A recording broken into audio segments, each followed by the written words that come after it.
One of the biggest challenges that people have talked to me about is how to keep an album alive after release day. My name's Scott, and I run a podcast called Other Record Labels, where I chat with indie record labels, people who are starting a record label, people who've been running a record label for 40 years.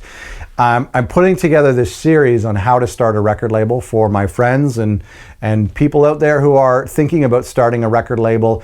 All of the tips that I talk about in this series are condensed into a checklist that you can download for free at otherrecordlabels.com/checklist. It's a list of things you need to make sure you do before you start your record label. After you've started a label and you've had your first release, there's this issue where the album comes out and it's old news the day after it's released. That's a huge problem. And so I know a lot of labels I've talked to are looking for ways to how to keep an album alive after a release day. There's a couple things you can do, and you think back to an episode maybe 10 or 12 episodes ago where I talked about a marketing checklist, and then another episode where I talked about outside the box marketing strategies.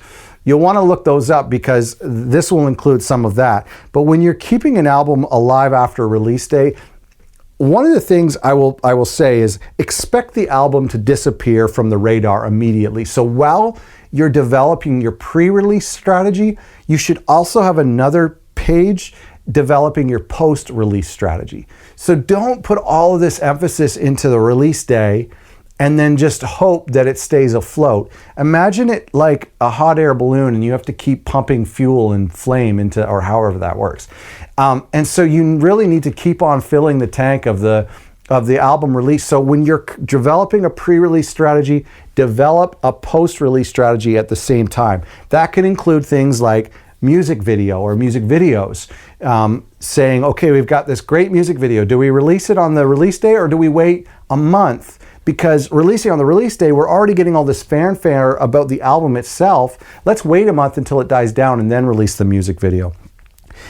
Touring and live events. You obviously have the release show that you're going to do, but the band needs to go on tour or do a follow-up show 6 months later or 3 months later just to keep the album on everyone's mind. You can do B-side singles and remixes, live albums, acoustic albums. We talked about that in the previous episode.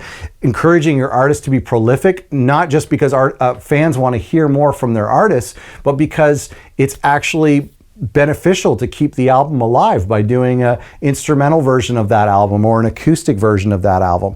Do a follow-up EP a few months later that is B-sides from the album. Celebrate the album's 1 month anniversary, celebrate the album's 1 year anniversary. Heck, I see people posting about an album that's 5 years old or celebrating a birthday that's like 6 years old.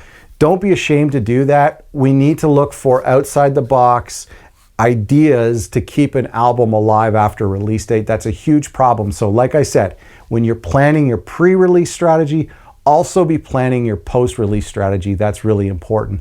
All of these tips are condensed together for you at a free download at otherrecordlabels.com/checklist. Thanks for watching.